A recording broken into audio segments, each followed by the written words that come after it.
What's good, YouTube? And welcome to the house. We're gonna sit back and talk a little bit market theory. You guys seem to really like when I do that. Not a financial advisor channel. I don't know the future products Konami's gonna put out versus opportunity costs versus your bankrolls, but this is a very interesting thing to look at and talk about. The 2022 holiday box that was just announced. Also, nice targeted advertisement. Yu-Gi-Oh organization wearing Hypeland stuff. Hypeland I see you out here. So this is getting announced. Basically, what is the super shiny whatever box over in the OCG, the Prismatic God box was before that. Those had, also with these 70 card sleeve packs, 1 of 6 design, Sky Striker, Mayakashi, Witchcrafter, they had packs of oversleeves and other special goodies inside, like acrylic stands or special card holders. But all we get over here for the $25, which granted is cheaper than the $30 that was,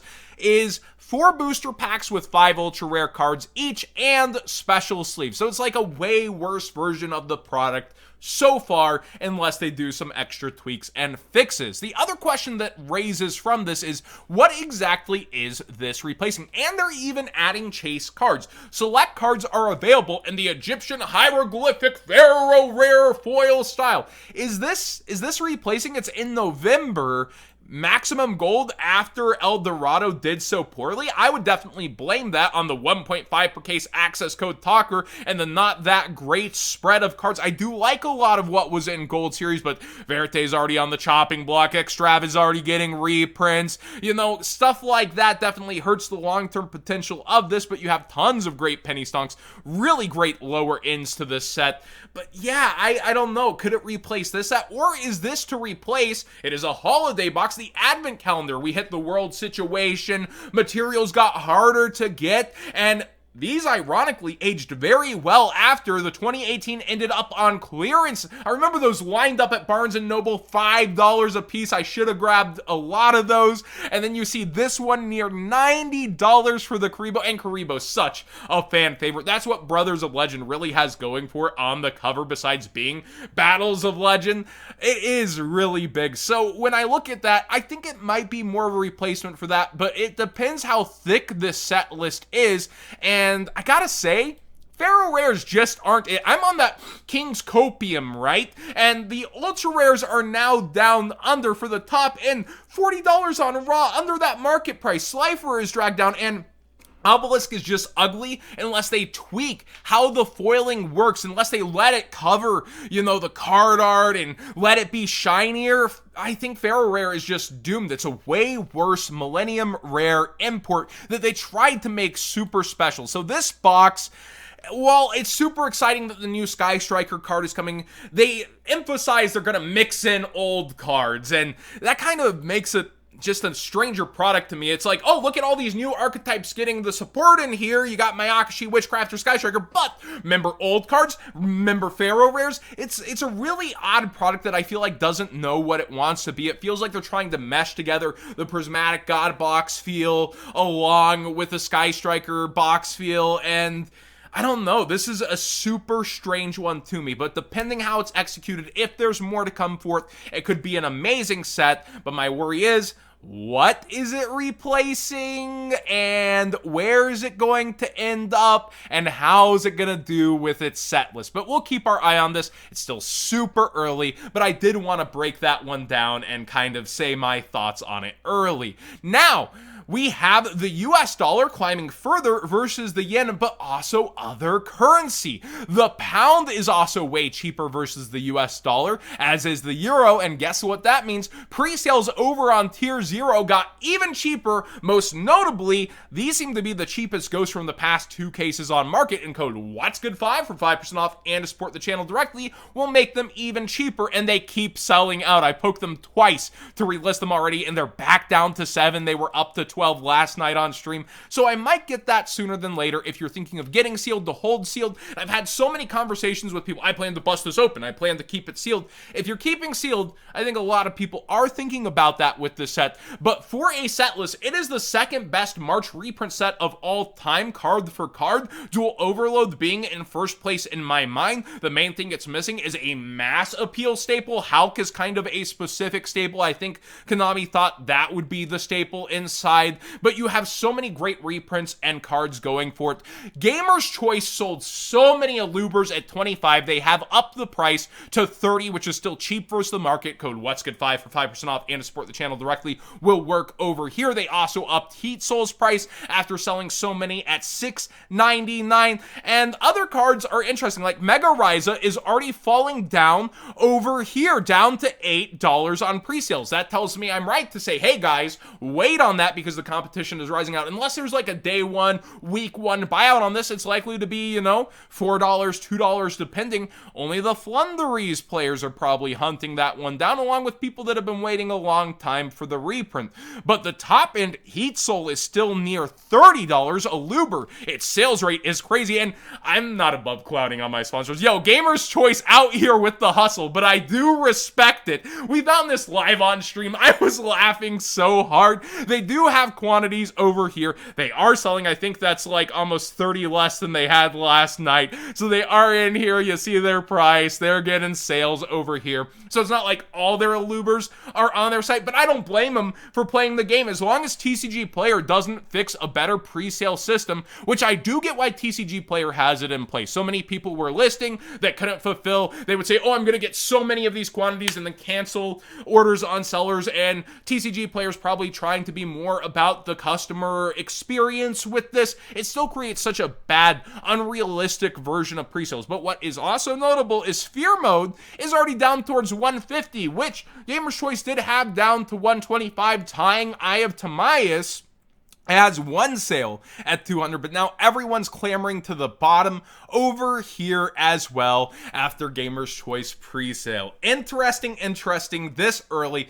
We'll continue to wait and see what real weekend one prices will be, but it's very clear Aluber's the chase. People are after 3 of these, and versus the previous year, Structure Deck stuff, the Hyperion, the Agent stuff, I think you should be waiting on that, even though it was the top end of Ghost, one with the Dragoonities. Look at how that aged and fell out. I personally would be waiting on that. I'd be looking at the rival protagonist import cards like Kluger or at Decode Talker, Heat Soul, especially on pre-sales over here. Then the lower end like Necro World Banshee, I believe is still one of the sold out cards over on tier 0. It's only $2 over here on pre-sale, I believe. And did I just see another sold out card? Hulk Fibrax at 8.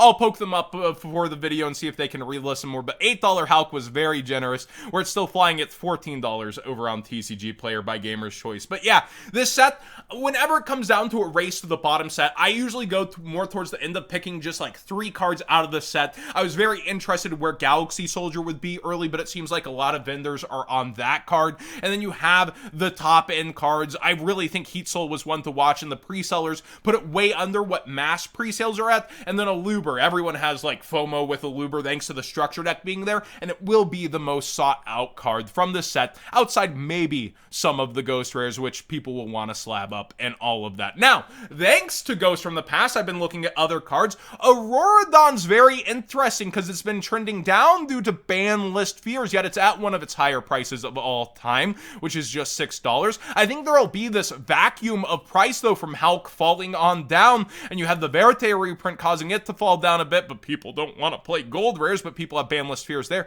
Auroradon I feel like is going to start climbing, especially if it missed the list. Now, I don't think it'll hit the list, but that is still speculation.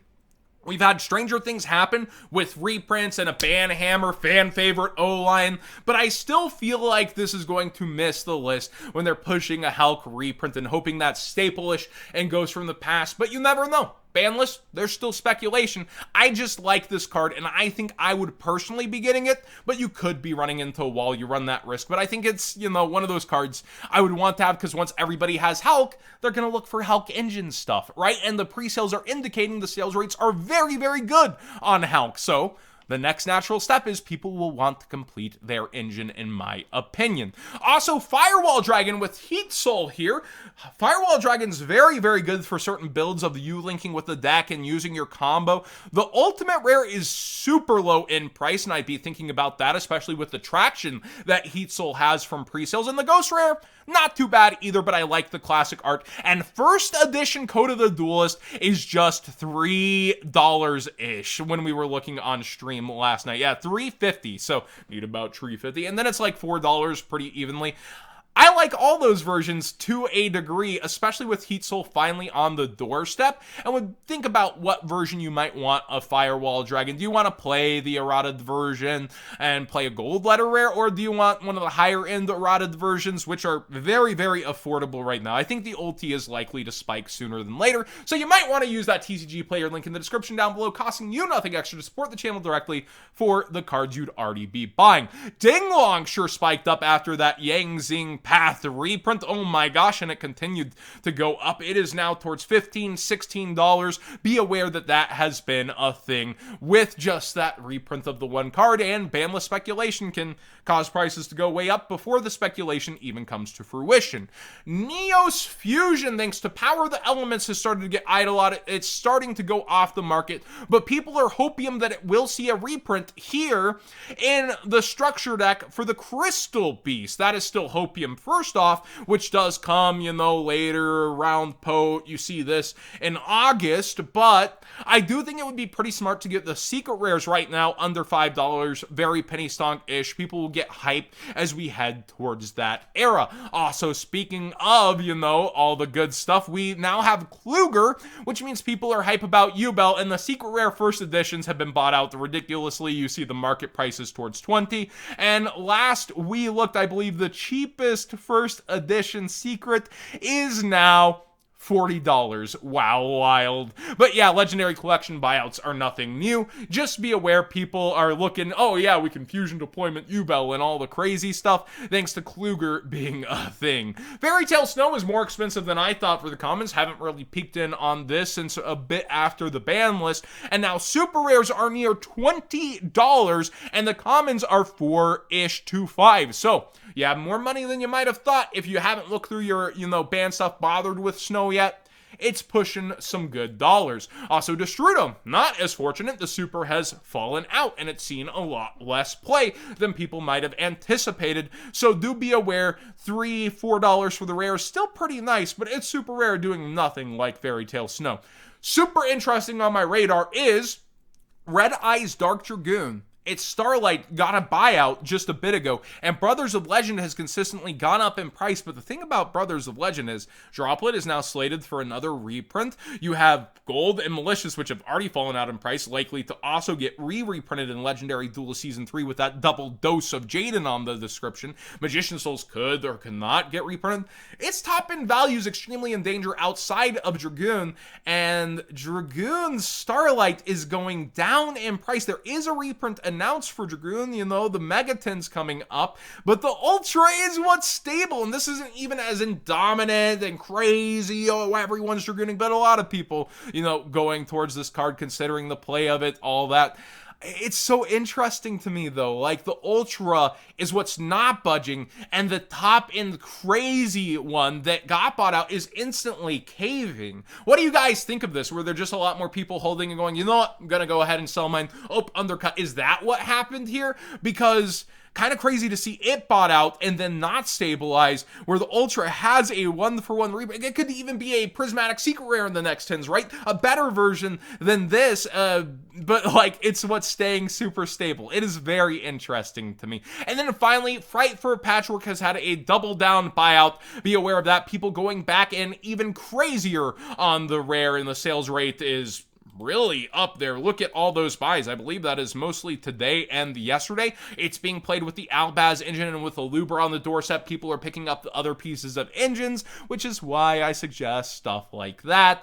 But that, and also if you look at the Edge Imp chain and its buyouts, well, this continues to rise up, and people are starting to go crazier for the Ultra again too. So be aware, sales rate way up on these cards, and people are going after them, and for very good reason. Only 2 printings, and one was an ultra of now a couple of years ago. Thanks for watching today's Market Watch. Please subscribe if you haven't already. Give this video a thumbs up if you enjoyed the video as a whole, and I gotta say, it really does help when you use that TCG player link in the description. You click it before you check out or when you start shopping, and it does support the channel directly for the cards you'd already be buying. But what do you think of the pre-sales over here from Ghosts from the Past 2? What do you think of the new box coming out? It's a lot of really good conversations, and I'm going to be peeking the comment section multiple times tonight to see what you got to say. Thanks for watching, everybody.